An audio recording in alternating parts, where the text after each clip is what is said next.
Olá, boa noite. Hoje é o terceiro episódio do Por que Não? E temos a grata satisfação e a honra de conversar um pouco sobre vários assuntos de direito e do que ocorre com o Supremo Tribunal Federal no país, de preferência, com o nosso querido e grande amigo, advogado e professor de Direito, Joaquim Fernandes. Boa noite, doutor, como vai? Boa noite, Sobral, uma honra estar aqui com você nesse terceiro episódio, não é? Que certamente será aí um podcast longevo e de grande relevância, já é aqui na cidade, na região, mas certamente será mais longevo, mais relevante e mais importante na discussão de notícias. Muito obrigado.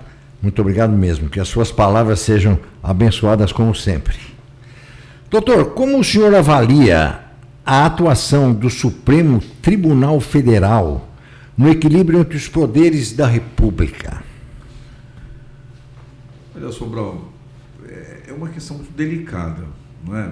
Eu acho que hoje o Supremo Tribunal Federal, ele assume um papel político que não é o mais adequado. Sim.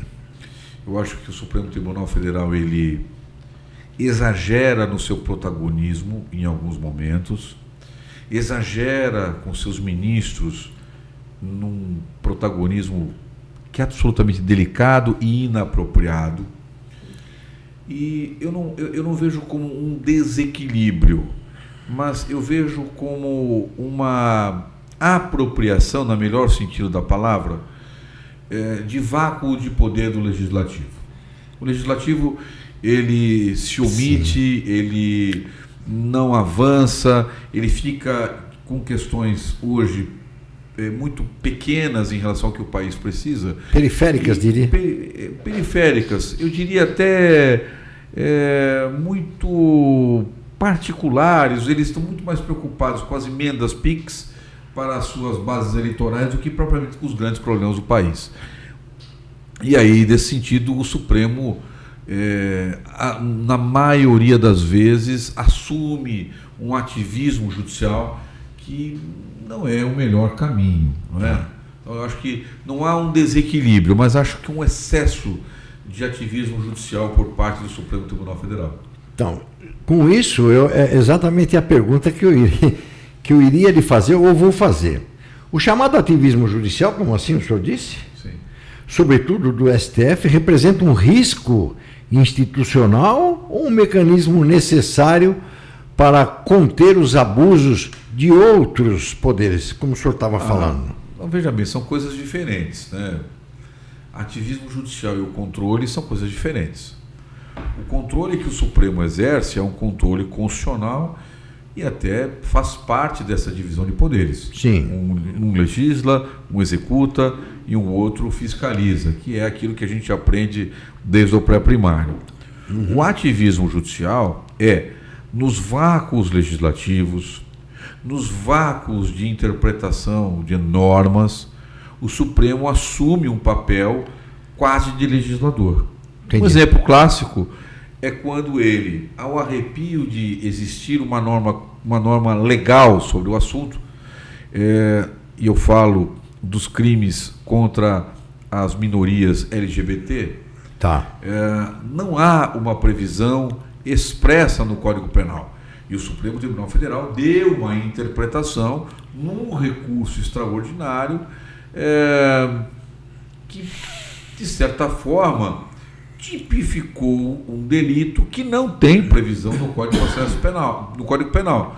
Ou seja, o Supremo, neste momento, enquanto ativismo judicial, ultrapassa os limites daquilo que eu chamo como razoável e tipifica um crime que só poderia ter sido feito por legislador, Congresso Nacional, observando, claro, observando todo o regramento de processamento de uma legislação como é o Código Penal brasileiro.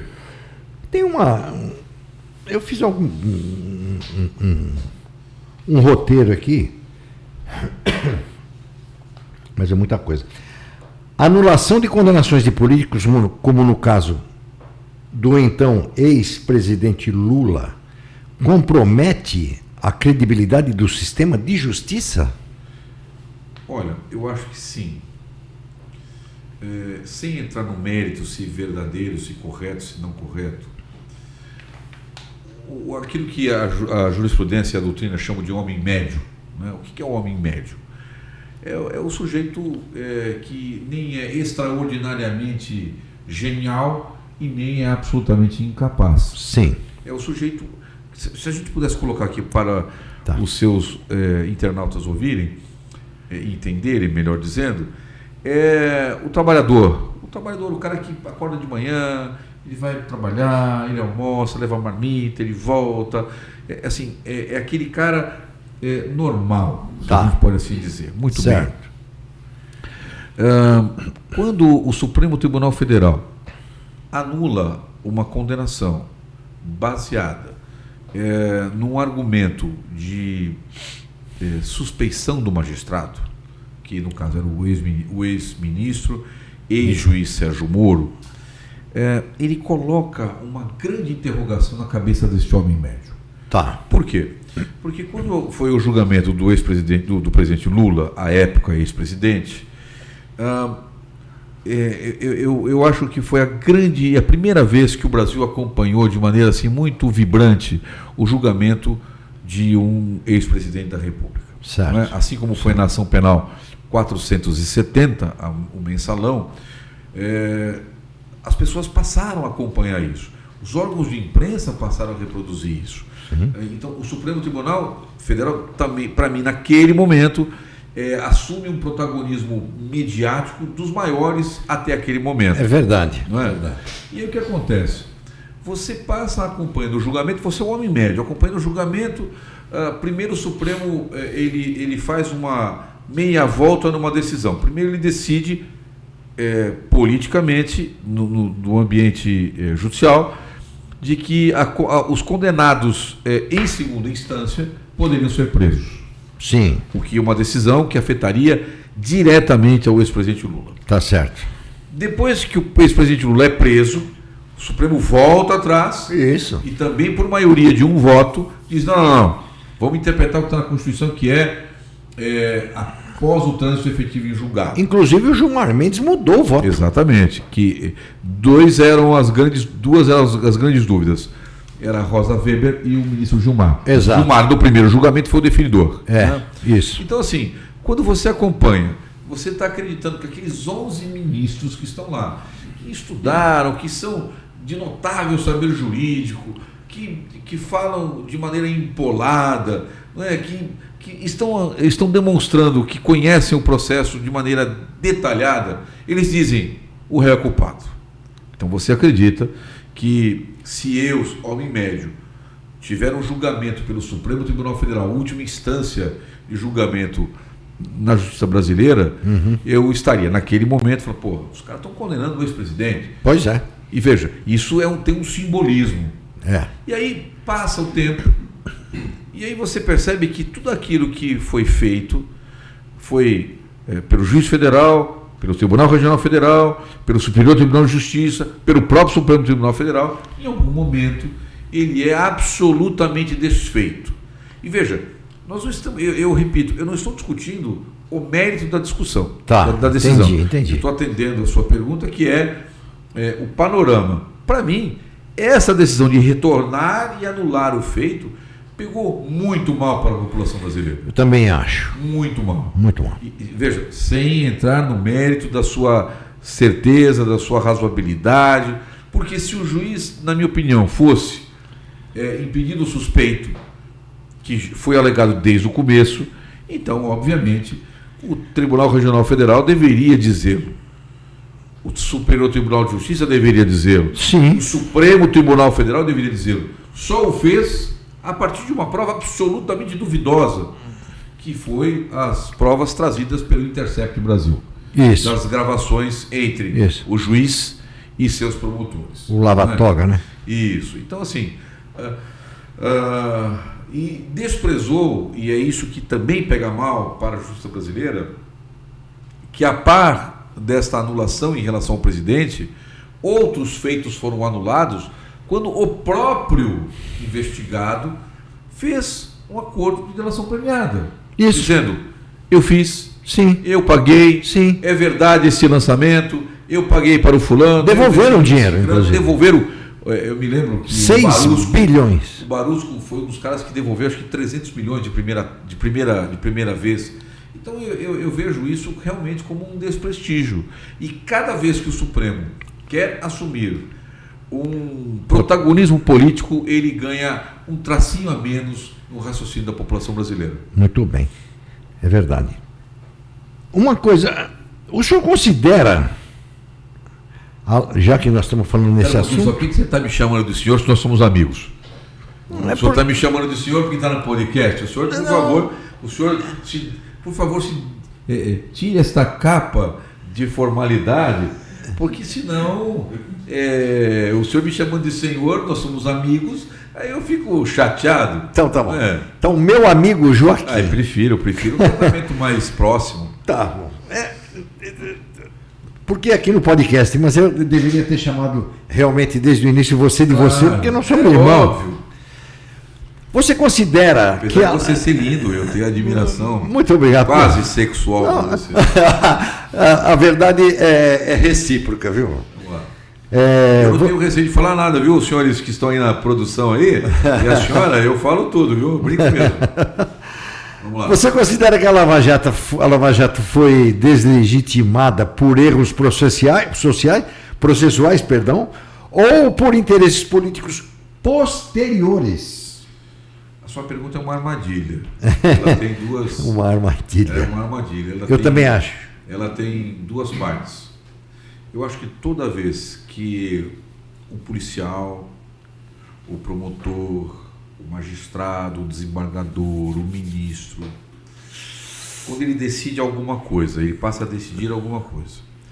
E a partir dessas decisões, que são publicizadas, ele passa a ser tratado como um herói, a tendência é que ele acredite que de fato ele seja, e que de fato ele tem a clava igual ao He-Man, que ele pode, a justiça é ele pode tudo. E acabou. E à medida que ele incorpora esse espírito, a tendência de ele extrapolar, de exagerar, de cometer abusos é muito grande.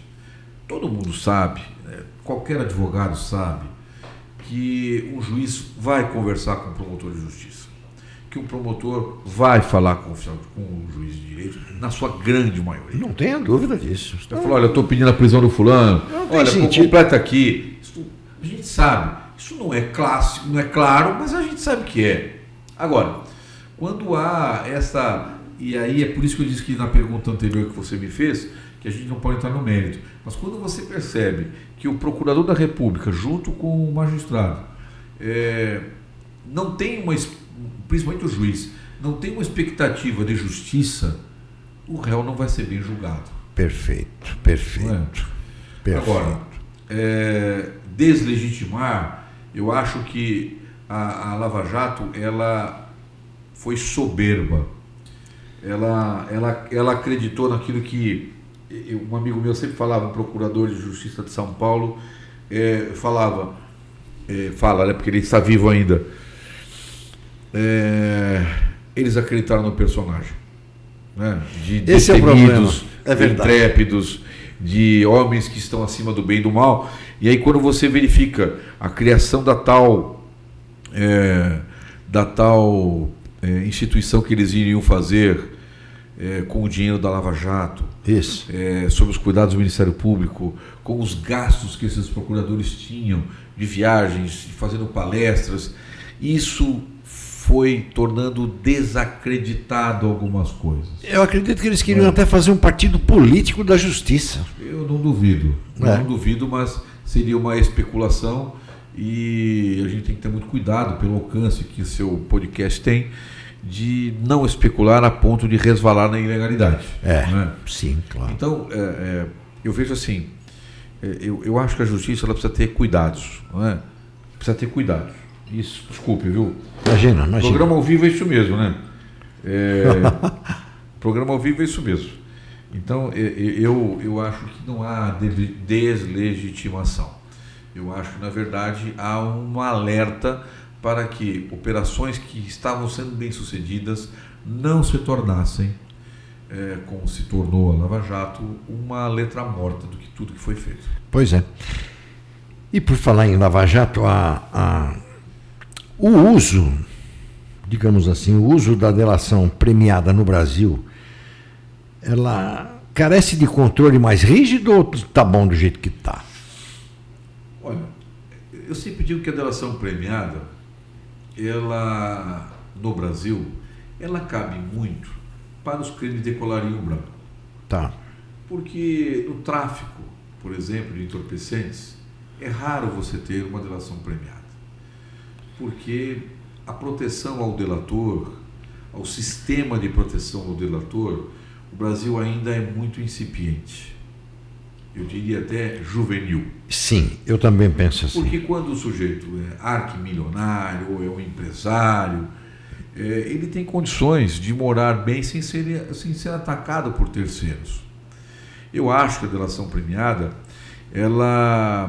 hoje, ela é muitas vezes utilizada como um instrumento para se obter uma confissão. Uhum. Eu quero lembrar que, por exemplo, no Japão, o Japão tem o maior índice de confissão do mundo. Sim. Os réus confessam. Não confessam com medo da justiça, porque eles ficam presos muito tempo. Tá. Né? O índice de confissão no Japão é de quase 98%. Então eles ficam presos muito tempo. E ninguém gosta de ficar preso. Ninguém gosta de ficar preso. Então quando você pega um empresário e é oferecido a ele, olha, você me diz qual é o esquema, eu preservo isso seu. Ele vai delatar. Tranquilamente. Então eu acho que a delação premiada, eu acho assim, a prisão preventiva, eu diria que ela está sendo muito mais utilizada para se obter a delação do que a delação em si como um problema. Eu acredito, eu não sou jurista e nem entendo nada de direito, mas eu imagino que a delação premiada, para mim, ela deveria ser concedida ou feita, sei lá, com o réu solto. O cara ir lá e falar. Porque senão o cara fica preso, aí ele tem medo de ficar preso, ele quer ir embora, ele tem um monte de coisa. E depois, no final das contas, ele não precisa praticar. Lá diz, tem que provar. Mas a gente não vê que o cara tem que provar nada, porque nesse Mauro Cid ele não provou nada até agora daquilo que ele falou. Na verdade, as provas elas podem ser circunstanciais. Então, veja bem, nem tudo que você vai delatar tem uma prova cabal, insofismável, um documento, uma gravação. Claro, os telefones estão aí, as anotações, os registros financeiros, mas na verdade, quando você solta o sujeito, naturalmente, e aí é o contraponto para a reflexão dos internautas. Tá. Quando você solta o sujeito, naturalmente, ele, ao se ver livre, ele tem um pensamento menos preocupado com o que vai acontecer com ele. Então, no momento em que ele está solto, que ele pensa menos, que ele voltará à cadeia, a tendência de ele imaginar a delação é menor. Por isso que a prisão, decreta-se a prisão preventiva, e no curso da prisão preventiva, ele preso com a família, cobrando dele resultados, posicionamentos. Por que você não entrega o fulano? Por que você não entrega o Beltrano? Aí ele preso, ele começa a pensar se é mais razoável ele delatar alguém. São vertentes, né? Sim, claro. É a reflexão para os seus internautas. Claro. Ó, eu vou te perguntar isso aqui, Joaquim. Well, E depois eu vou falar de uma matéria que o Jornal Regional traz agora nesta edição dessa semana com relação a isso. As alterações na lei de improbidade administrativa favorecem a impunidade ou corrigem excessos que violam o devido processo legal? pergunta é simples de responder. Muito simples. A alteração na lei de improbidade administrativa, eu sou péssimo com números. Não é? Péssimo com números. Então, eu não vou dizer número de lei, esse negócio todo, mas assim, a alteração da lei de improbidade, principalmente com uma definição que ficou mais clara e que a jurisprudência e a doutrina já o faziam antes da alteração legal, é de que eu só posso ter ato de improbidade com ato doloso. O que é um ato doloso? Ato em que eu quero o resultado, que eu tenho a vontade de fazê-lo. Eu não posso ter ato de improbidade culposo. Na lei anterior, na lei antes da reforma, porque é a mesma lei com reforma, eu não posso, havia uma dúvida. O que é no artigo 10, 9, 10 e 11 da lei de improbidade que define o que são atos de improbidade? Lá não dizia se eram atos dolosos ou culposos. Então havia um grande número de ações discutindo agora já a improbidade. Então, como está definido que é ato doloso, a maioria das ações que se iniciaram antes da reforma da lei, os juízes, se as ações ainda estivessem em primeiro grau ou nos fóruns de competência, ele determinava a emenda da ação, a emenda da petição inicial pelo Ministério Público, para que ele dissesse qual é o ato doloso. Entendi. Dentro daquele rol. Porque o rol não foi modificado. O que foi mudado aponte o ato efetivamente doloso. Certo. Isto porque é um instrumento ao Ministério Público muito poderoso e que muitas vezes poderia ser utilizado de maneira política. De maneira política. E essa utilização de maneira política tornava muitas vezes inviável e impossível depois políticos se candidatarem e etc. E isso era usado como um instrumento, inclusive eleitoral. Tá? Certo. Então eu não vejo como impunidade, até porque o Supremo já definiu as regras de transição da lei anterior para a lei nova, de maneira que não há risco de impunidade de forma alguma. Então, por que eu falo isso? Por que você fala isso? Porque essa é a grande pergunta. Bonita a caneca do programa, hein? Legal, né?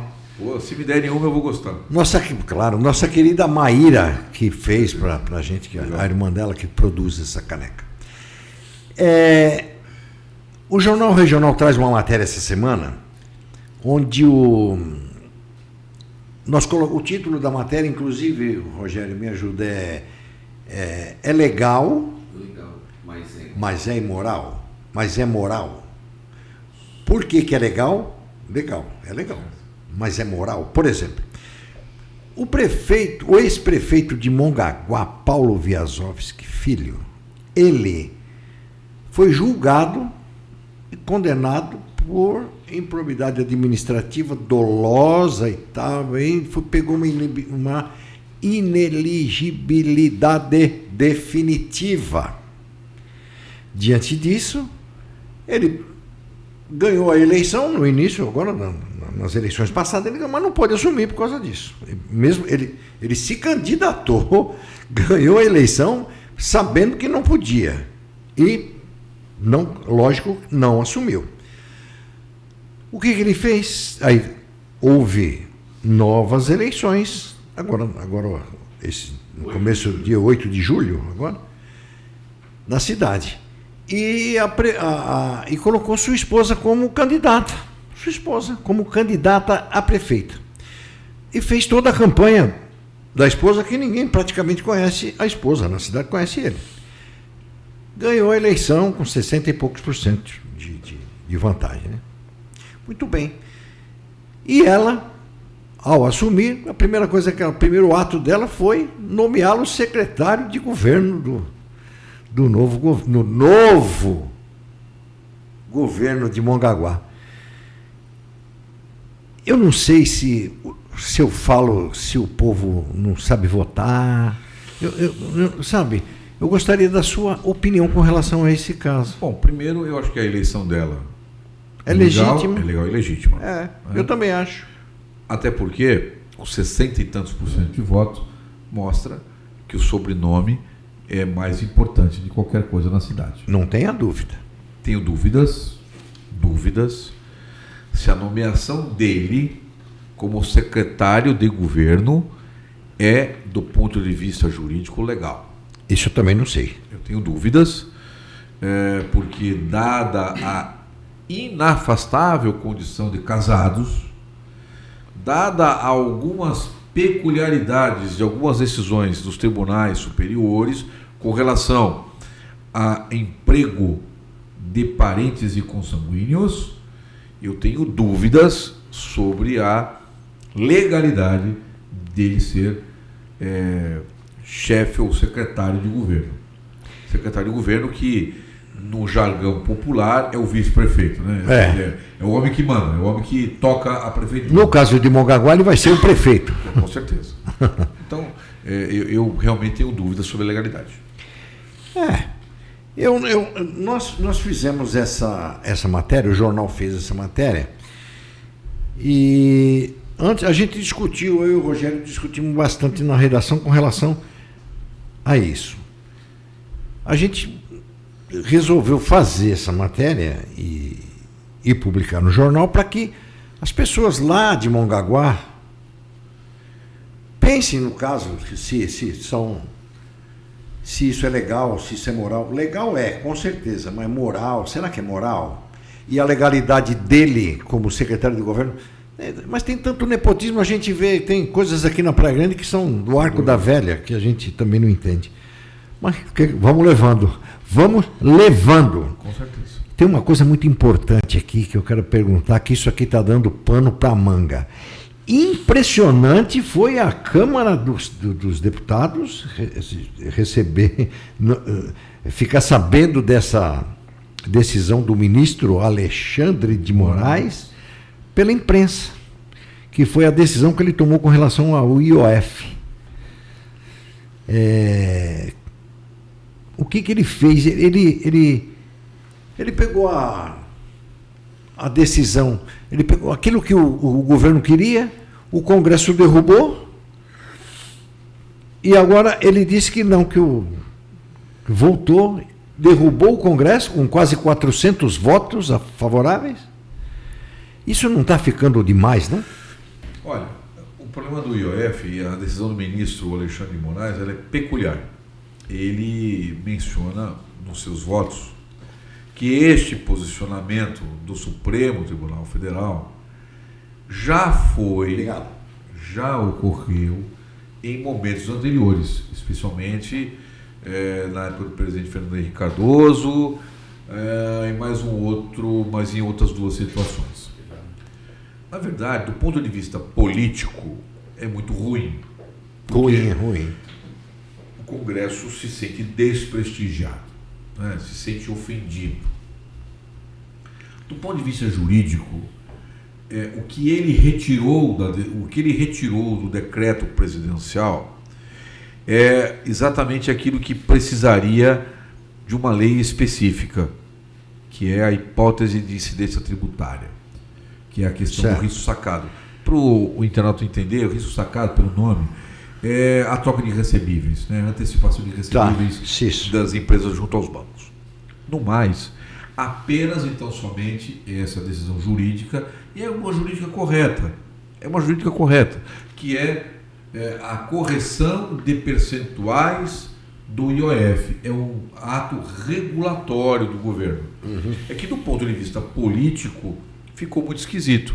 Especialmente, voltando àquela sua primeira pergunta, fica estranho para o cidadão comum que o presidente decrete, que o decreto, que o presidente legisle, que o Congresso, por absoluta maioria, a Câmara, derrube essa legislação trazida pelo presidente, e o Supremo Tribunal vá lá e diga, não, está certo, presidente. Ainda que juridicamente defensável, e é defensável mesmo, sim, né? É defensável mesmo, com todas as ressalvas que eu posso ter em relação ao ministro Alexandre de Moraes. Mas é defensável, juridicamente correto, não é nenhuma invenção jurídica. Para o cidadão comum fica a impressão de que tudo que for para o governo haverá uma atenção sempre com outros olhos para o governo Lula do que fora, por exemplo, em relação ao governo Bolsonaro. Está dando essa impressão, não sei nem se é impressão mais, está ficando claro isso. Eu falo isso com muita tranquilidade porque eu não sou bolsonarista, você sabe disso. Sim. Sabe que nós já tivemos longos debates claro, sobre isso e eu lógico, falo com absoluta tranquilidade. Então, eu também não sou bolsonarista. Você é conservador. Conservador. Direita conservador. Eu não sou bolsonarista. Embora o Bolsonaro diga que ele é a direita, né? Semana passada. Então, por exemplo, quando eu até numa sexta-feira, um dia de entregar jornal para a gente aqui na cidade, no nosso jornal, eu estava falando com o meu irmão, com o Rogério. Quando eu fiquei sabendo a época que o Alckmin tinha tido o apoio de um monte de partido, lembra? Lembro. Eu falei assim, olha, a política vai para o centro que é melhor, vai ficar melhor naquela época. Eu acredito que vai ficar melhor, porque vai ficar... Mas o Alckmin não patinou, derrapou e não saiu do lugar. E o Bolsonaro acabou ganhando porque o povo já não aguentava mais o PT. A realidade é essa, nem o Lula, ninguém aguentava mais. E era o Haddad e tal, que eram... Eu só me permito colocar uma questão que hoje, uma pesquisa da Quest... Já mudou tudo, né? Extremamente detalhada. Ela mostrou algo que você está falando. Ninguém aguenta mais Lula e Bolsonaro. Não aguenta mais. Então, a uma das perguntas que foi formulada, ninguém aguenta mais os dois. Não aguenta. Não dá mais. Na próxima eleição, quem ganhar, se o Lula permanecer como candidato, se o Bolsonaro não se tornar inelegível, vai ser algo por exclusão. Já foi, a última eleição já foi assim, por exclusão. O cara que votou no Lula votou porque não queria votar no Bolsonaro. Não é porque ele gosta do Lula. E vice-versa. Veja, os dois têm, na minha opinião, os dois têm 30% cada um do seu eleitorado. Cativo. Pode chover canivete que o cara vai votar no Lula e o cara vai votar no Bolsonaro. Exatamente, exato. Só que esses 40% de imigração estão flutuando. Esses caras que não acreditam em nenhum e nem o outro. Então, um vai votar no Lula porque não gosta do Bolsonaro e o outro vai votar no Bolsonaro porque não gosta do Lula. Isso, aí divide, o meio vai dividir, coloca lá 2, 3, um de lá, um de cá. Embora eu diga que... Divide os votos. Embora eu diga que a direita hoje no Brasil, ela é muito mais forte do que aquilo que se chama esquerda. Eu não acredito em direita e esquerda aqui no país. Eu acredito em pessoas que têm um pensamento um pouco mais liberal, outro mais conservador, mas a esquerda para mim não é uma definição aqui no Brasil que caiba. Agora, quando você pega no Brasil, a direita ela está muito mais organizada. Hoje ela tem condições de colocar a esquerda no mundo. A única coisa que fará a direita não avançar nas eleições próximas, especialmente para o Senado e para a presidência da República, se e somente se houver uma divisão na sua base eleitoral. Se houver as vaidades se sobreporem ao interesse de ganhar, exatamente, não ganha. Se começar como o senhor Eduardo Bolsonaro fazer uma crítica ao senhor governador de São Paulo... não pode acontecer isso, não pode acontecer. É um negócio descabido. A chamada esquerda, pode prestar atenção nisso, a chamada esquerda, eles não soltam as mãos uns dos outros. Eles não soltam, ninguém solta a mão de ninguém. Verdade. O PSOL, um partido desse tamanho, vai lá e para ajudar o PT, ele vai lá e faz o que o PT manda. E não abre a mão, não solta a mão, não faz nada. Já a direita, por vaidades, como você se referiu, tem esse grave problema. Eu imagino que num cenário, se fosse um cenário realista, sem surpresas, acredito que o Senado da República, na próxima eleição, seria bem à direita. Entretanto, existe a possibilidade de não ser. Muito grande essa possibilidade, onde governadores estão sendo cooptados para concorrer. Mas, na verdade, assim, eu, além da vaidade, eu coloco um outro grão de sal do problema, que é o seguinte: nem todo mundo que se diz conservador nos partidos políticos são de fato conservadores. Exato. A grande maioria, eu diria, Capitalista que querem... mais do que isso, sabem que para hoje se eleger, a figura mais relevante para o cara se atrelar chama-se Jair Messias Bolsonaro. Não tenho dúvida. Quer queira, quer não, quer o internauta que odeie o Bolsonaro, quer o sujeito que odeia o que ele fala. Eu particularmente não gosto dele, mas hoje ele é um cabo eleitoral, ele é um ativo eleitoral dos mais importantes e relevantes. Eu penso que ele é o maior líder político do Brasil. Eu divirjo da sua expressão. Eu não acho que ele é um líder. Não, líder que eu falo é no Eu acho sentido... que ele é um grande capital aglutinador eleitoral. de votos. Eu acho que ele é um grande capital eleitoral. É isso que eu quis dizer, né? como líder. Eu acho que ele é um grande capital eleitoral. Isso. Então, como ele é um grande capital eleitoral, as pessoas que se unem a ele ou ficam no guarda-chuva dele, ficam, na verdade, pelo voto, não pela convicção. Claro. Então, quando você olha, por exemplo, o PL hoje é a maior bancada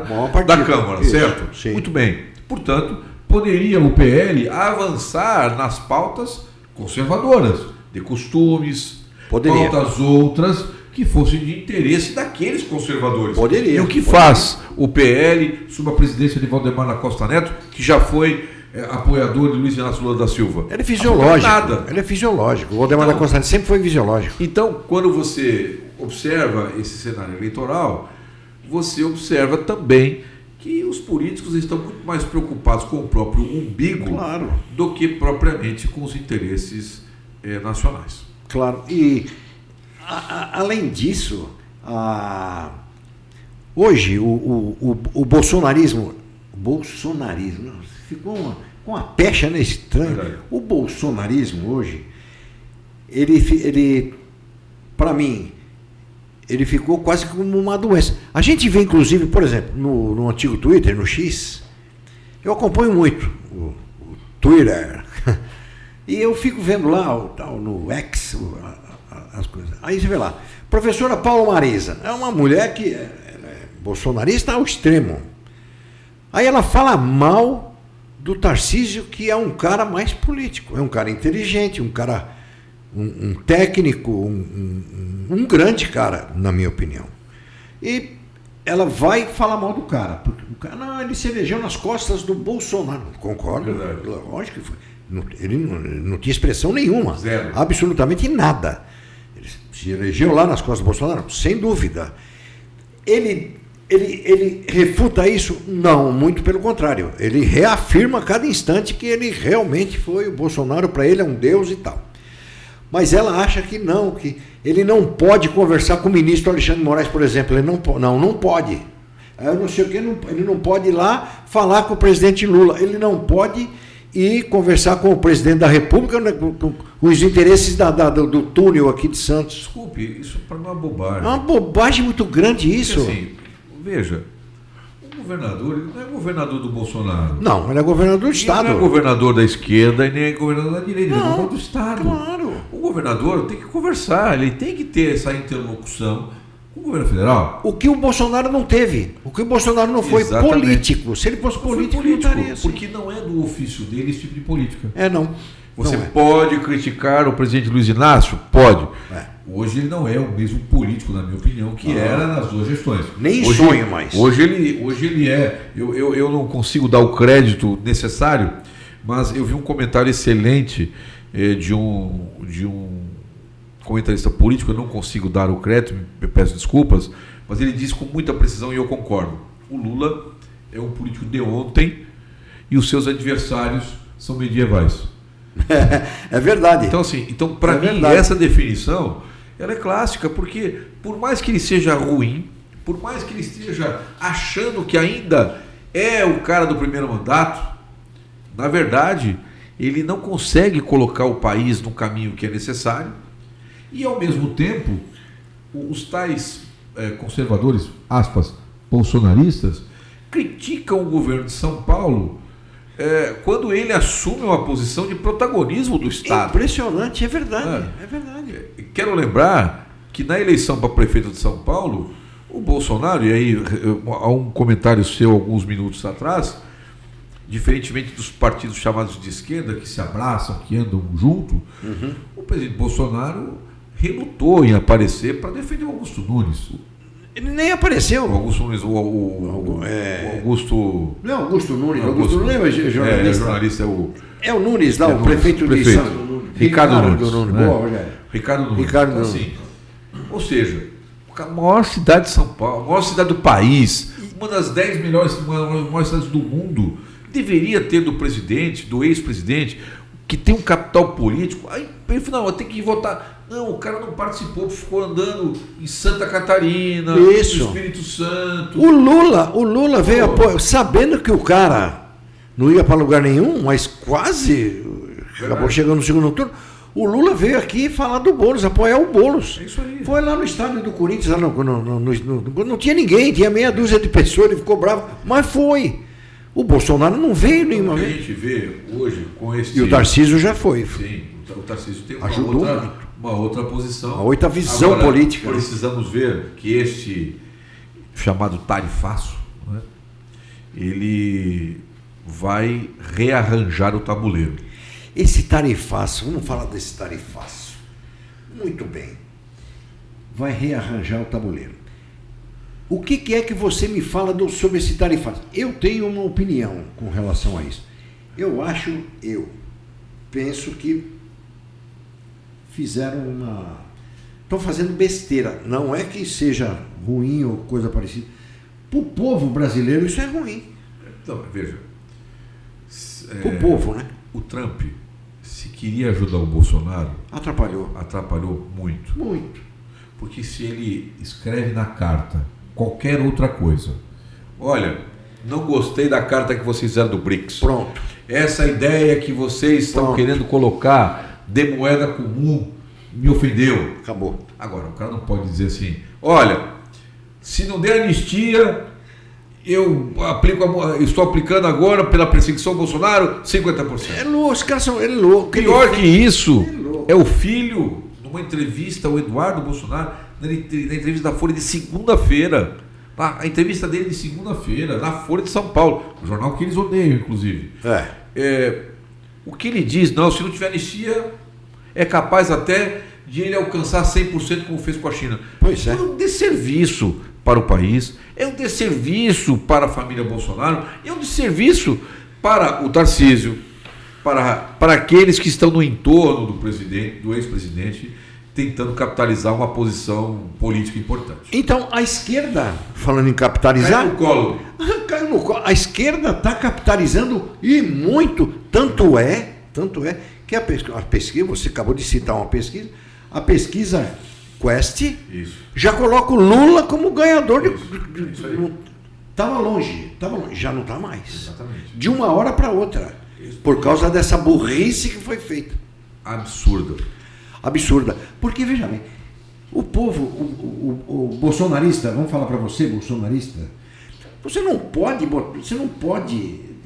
concordar com uma ideia dessa de fazer uma tarifa nesse montante, que isso vai acabar com a economia brasileira mais do que já está. Pior. Vai estragar mais ainda. Misturar alhos com bugalhos. Então, exato, o aspecto político, anistia ou não, com o aspecto econômico. Não, olha, por causa disso não vai ter anistia,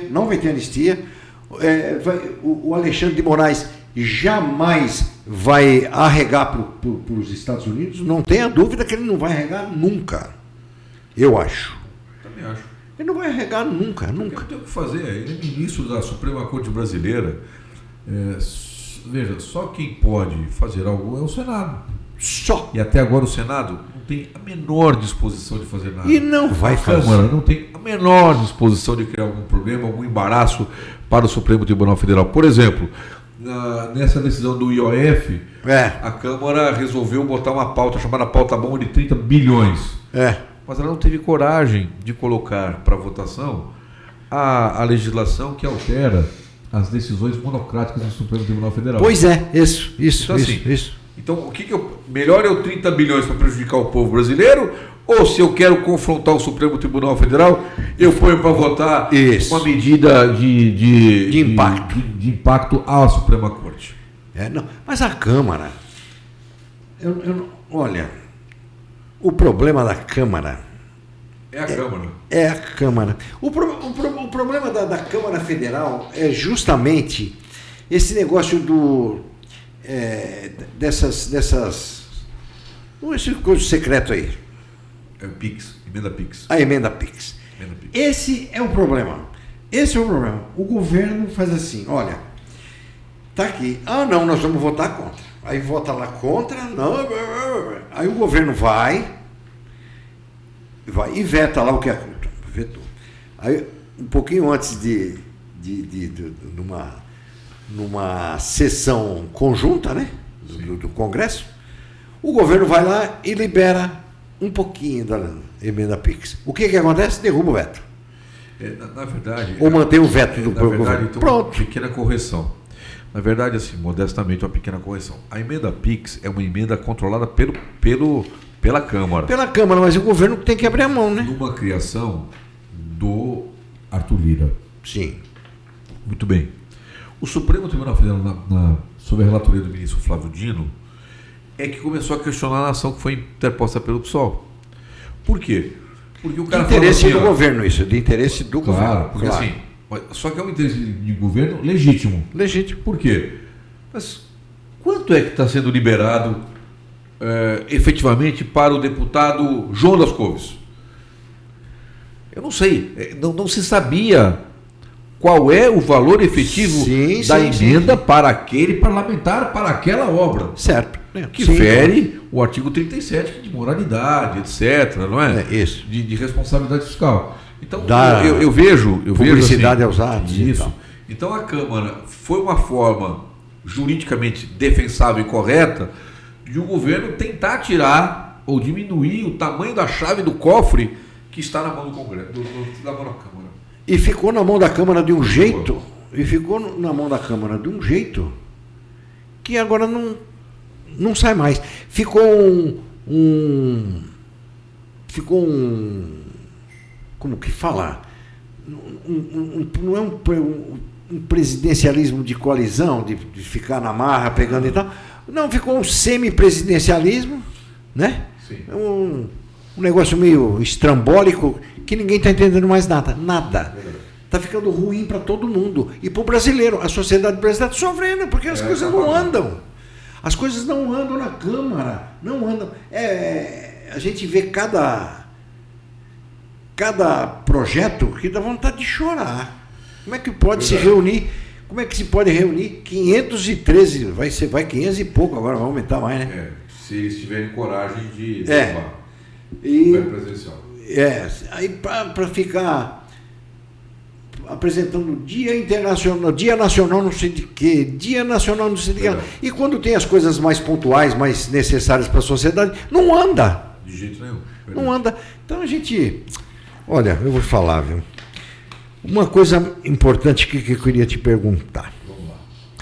A atuação do Ministério Público ainda é independente ou já sofre influência de interesses políticos? Eu falo isso por conta do PGR. Eu transferiria essa responsabilidade do PGR para São Paulo. Eu acho que é muito difícil. Tatiana, Tatiana, tudo bem? Que maravilha, hein, Tatiana? Tatiana, posso te pedir um favor, aproveitando que é ao vivo, né? Então eu não tenho problema. Eu vou ligar aqui, você fala com essa moça, fala que eu estou em reunião, por favor. Com certeza. Estou aqui no podcast do Sobral. Então, veja só, Sobral. Eu acho que a responsabilidade, como é que eu posso dizer para você? A influência política, ela existe. Por exemplo, critica-se muito, o fato da nomeação de um ministro da Suprema Corte, ministro da Suprema Corte, ser indicado pelo presidente da República. Sim, claro. Então, essa é uma crítica, eu acho, às vezes, fora de propósito, mas é a crítica que se faz. E aí eu devolvo a pergunta para a reflexão. Quem é que nomeia o PGR? Quem nomeia o Procurador-Geral do Estado, do Ministério Público? Ora, o governador Tarcísio, salvo engano meu, não escolheu o mais votado. Não escolheu. Então, assim, isso não é uma influência política? Influência política. No momento em que eu escolho alguém que não é o mais votado pela classe, significa que haverá, de certa forma, uma relação, digamos, interrogativa. Obrigado, Vika. Interrogativa entre as partes. Segunda questão é a seguinte. O Estado de São Paulo, por exemplo, durante os quase 30 anos que o PSDB esteve à frente, ele atuou de uma maneira peculiar. O Ministério Público, ele tinha, obviamente, a chefia do Ministério Público Estadual, mas também ele tinha o secretário de Segurança, promotor de Justiça. E qual as maiores investigações que nós tivemos do ponto de vista criminal ou de improbidade no estado de São Paulo? Poucas. Uma delas atingiu o então secretário Fernando Capês, naquele chamado na Operação das Merendas Escolares no estado de São Paulo.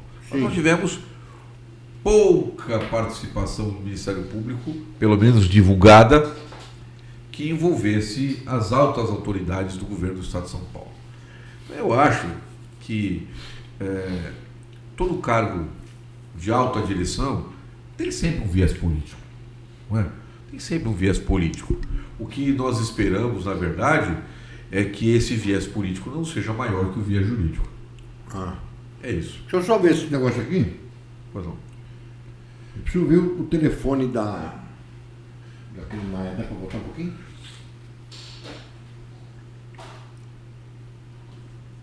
Avenida São Paulo. 126 996. Estamos ao vivo, né? 29856. Não mais? É gravado. Não tem problema. Então posso fazer no telefone? Eu vou. Não, pode comer tranquilo. Eu vou fazer aqui. Parou isso? Não, tá andando. Pronto, e tudo isso aqui vai sair no ar, porque isso aqui é um podcast informal. Eu quero fazer aqui um agradecimento. Tá boa a pizza? Excelente. A pizzaria Fornágio. Você que quer comer uma pizza nesse fim de semana, tá uma delícia. Eu tenho falado isso sempre. Vá lá na pizzaria Fornágio. O telefone é 99153 9525. 99153 9525. Vai lá, fala que você viu aqui no nosso podcast, que eles vão te dar uma lambuginha. Tá bom? Fica tranquilo. E outro também é o Maia Sushi, que nos honram nesta edição com um festival, né? Festival, é assim que fala, tá, Maria? Um festival que a gente vai saborear logo após o nosso programa. Maia Sushi, Avenida São Paulo, 126, telefone 99622 9856. Tá bom? 99622 9856. Vai lá e também fala assim, olha, eu vim aqui porque o podcast lá do Por que Não? Falou pra gente vir aqui, tá? Vocês vão saborear um sushi das 1001 noites. Vamos lá. Joaquim, isso aqui pra gente praticamente dar um final no nosso programa, praticamente. Vamos lá. Você acredita que o STF tem sido coerente ao tratar temas ligados à liberdade de expressão, como nos inquéritos das fake news? Isso deu muito pano para manga, isso, né? Olha, eu acho que não. Eu acho que a decisão recente do Supremo Tribunal Federal de responsabilizar, ou melhor, declarar inconstitucional o artigo, acho que 29 da Lei Geral de Proteção de Dados, eu acho que é inadequado. Eu sou absolutamente... É 29 ou 19? 19 ou 29. Falei que eu era ruim com números. Tá. É assim, para mim a liberdade de expressão ela é ampla, geral e restrita. Eu também acho. Eu entendo que se você comete um excesso no seu podcast, no seu jornal, qualquer outra coisa, qualquer órgão de imprensa, se for, a justiça está aí para decidir. Já tem mecanismo para isso, né? Tem ferramentas para isso. Quando você atribui controle para... veja, o mundo mudou muito. Então, hoje, me corrija o Rogério, que é o nosso operador e é o especialista nesse troço. Veja, eu não domino mais a mensagem. Isso. Quando a mensagem cai na rede e ela é disseminada, eu não tenho mais controle sobre ela.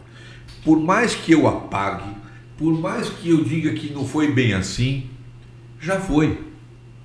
Então, este controle que sugere, que pensa o Supremo Tribunal Federal, é absolutamente fora de realidade. Fora de realidade. Você transferir ao Facebook, ao Instagram, a qualquer plataforma, um dever de controlar o que é certo e o que é errado. Desculpe, a circulação de mensagens é por zilhões. Sim. Então, aquele que se sente prejudicado, que ingresse com a ação, que notifique, mas o judiciário. Eu não posso criar uma instância administrativa de responsabilização. E o Supremo Tribunal Federal, quando ele cria o inquérito das fake news, que nasce errado, isso não sou eu que estou dizendo, toda a gama de juristas brasileiros o inquérito diz que não acaba mais, né? Para mim é um artifício que se utilizou para que o Supremo não seja provocado, mas seja o agente provocador, que ele comande a investigação, né? Tá. Porque na verdade ele é uma fração de um entendimento, a meu juízo, absurdo do regimento interno, que diz o seguinte: crimes ocorridos no interior do Supremo Tribunal Federal são de competência de apuração do Supremo Tribunal Federal. Tá. Só que as mensagens que à época deram origem a esse inquérito, elas não estavam no âmbito do Supremo. Não. E sequer eram atuais. Terceiro, um problema de indicação expressa do então presidente Dias Toffoli a nomear o ministro Alexandre de Moraes como relator. Nem foi sorteio, foi Nem nomeado. foi sorteio. Então nós temos um problema de vício de origem. Tá. Não é? E aí, este inquérito das fake news, ele passou a ser utilizado como, na minha modesta opinião, como um instrumento de controle do que é certo e do que é errado. E o Supremo não está aí para ser o pajem, o mediador do que é certo a ser publicado no mundo digital, no mundo real. Ele é uma corte para apreciar divergências e questões jurídicas. Isso. Então, para mim, o Supremo Tribunal Federal erra grosseiramente quando quer, de alguma forma, controlar aquilo que a Constituição deu como livre, que é o direito à liberdade de expressão. E também eu acredito que o ministro ele está tendo, está passando os pés pelas mãos, por exemplo. Ele está censurando atos de cidadãos americanos nos Estados Unidos e em mídias americanas. Por exemplo, o Rodrigo Constantino, um exemplo claro agora que o Rodrigo Constantino, ele mora nos Estados Unidos, ele é cidadão americano, tem passaporte americano, e ele fez um comentário numa mídia americana. E essa mídia no Brasil, ela nem estava funcionando mais. Ele pegou lá de trás de um comentário que ele fez lá atrás, não sei em que ano que ele fez. Eu acho que isso é um excesso. Um excesso. Que contribui para tornar o Supremo alvo de todas as críticas que ele recebe hoje. Pois é. Isso está atrapalhando, eu acredito que isso está atrapalhando bastante, inclusive, a política nacional. O Supremo está se metendo muito, excessivamente na política brasileira. Eu entendo que o Congresso não legisla direito e, por conta disso, o Supremo vai e faz a parte do Congresso, que acaba fazendo, porque alguém entra lá a justiça tem que ser provocada e alguém provoca. Claro, os partidos de esquerda normalmente provocam. E aí ele vai legislando, ele vai governando o país, vamos falar assim. O Congresso não faz a sua parte, a verdade é que o Congresso não faz a parte dele, não faz direito. É o vácuo de poder. É o vácuo de poder, como você já tinha se manifestado. Sim. Aí o que acontece? Cai na mão do Supremo. Do Supremo. Aí o Supremo resolve o problema. Perfeito. Meu caro amigo, grande amigo Joaquim de muitos anos. Verdade. Espero que tenha sido legal, né? Sim, claro. Olha, o Joaquim, além de ser um irmão que eu tenho no fundo do coração, o Joaquim é nosso advogado particular, advogado da nossa editora, do jornal, e está sempre aqui com a gente na nossa redação, dando pitacos do que a gente pode fazer, o que não pode fazer, para a gente não ser processado. O Joaquim me segura muito, segura mais do que o meu irmão. O Rogério me segura um pouco, mas o Joaquim segura mais. Então eu sou muito grato ao Joaquim, sempre fui muito grato ao Joaquim. A minha família toda é muito próxima do Joaquim. O Joaquim já nos deu a honra de jantar algumas vezes na nossa casa. Eu vou ao escritório do Joaquim com muita frequência. Fizemos uma reforma no apartamento do Joaquim. E o Joaquim é uma pessoa que eu tenho do fundo do coração, e você não sabe o quanto eu estou feliz e agradecido por você ter vindo aqui. Meu caro Sobral, a recíproca é absolutamente verdadeira. Sua família é uma família honrada, uma família que aqui na cidade de Praia Grande tem um estabelecimento maravilhoso que é o Eixo Planejados, tem o jornal. Seus filhos são absolutamente maravilhosos. Né? Obrigado. Os senhores passaram por um problema sério, não é? Devastador na família dos senhores, mas é só a força e a união que os senhores têm que faz com que os senhores avancem, né? Continuem sobrevivendo com esta honestidade, com esta humildade, com este amor. Eu tenho o mesmo carinho por você, o mesmo amor por você, sabe que você é um grande amigo, e fico feliz de estar no programa com você, sabendo que sua filha está aqui nos bastidores, atenta e vigilante, seu irmão Rogério, a Tatiana, que foi quem idealizou os desenhos lá do meu apartamento junto com o Rogério, de maneira que é uma felicidade, e espero que o programa tenha sido legal. Muito obrigado mesmo. Um abraço, até o próximo. Tá bom?